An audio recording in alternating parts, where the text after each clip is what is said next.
February 12th. Ang kalooban ng Diyos sa buhay ni Lincoln. Napakadakila ng kabutihan ng Diyos, napakalalim ng kanyang karunungan at kaalaman. Hindi natin kayang unawain ang kanyang mga pasya at pamamaraan. Roma 11:33.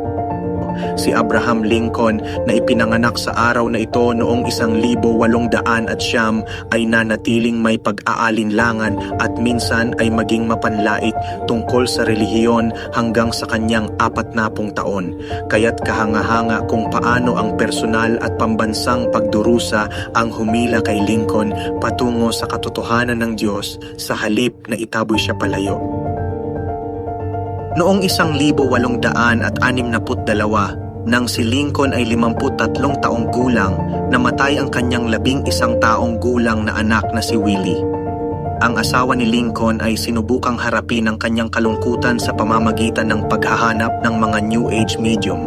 Si Lincoln naman ay lumapit kay Phineas Gurley, pastor ng New York Avenue Presbyterian Church sa Washington.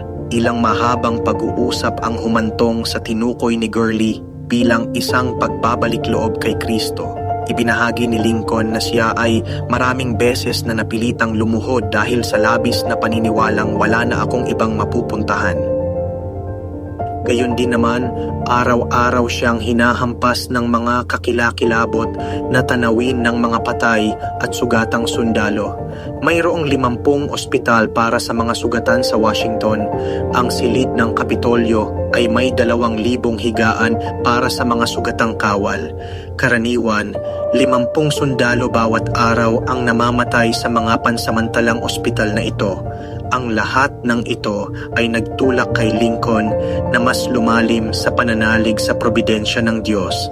Hindi natin maaaring hindi paniwalaan na siya na lumikha ng mundo ay siya pa ring namamahala rito. Ang kaniyang pinakatanyag na pahayag tungkol sa probidensya ng Diyos kaugnay ng digmaang sibil ay ang kaniyang ikalawang talumpati sa inaugurasyon na ibinigay 1 buwan bago siya paslangin. Kapansin-pansin ito dahil hindi nito inilalarawan ng Diyos bilang simpleng tagapagtanggol ng panig ng Union o ng Confederacy.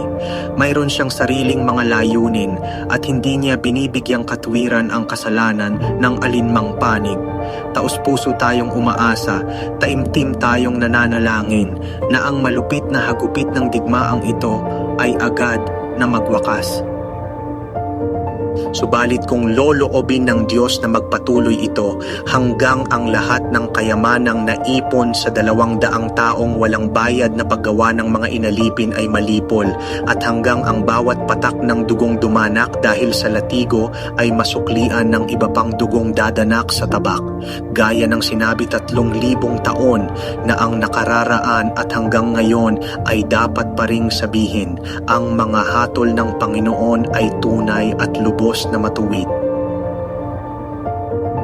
Dalangin ko para sa inyong lahat na dumaranas ng pagkawala, pinsala at matinding dalamhati na sa halip na magbunga ito ng isang hungkag na kapalaran lamang ay magdala ito sa inyo gaya ng nangyari kay Lincoln ng higit na pag-asa at pag-ukol ng tiwala sa walang hanggang karunungan at pag-ibig ng Diyos sa kaniyang hindi maubos maisip na pagkaloob.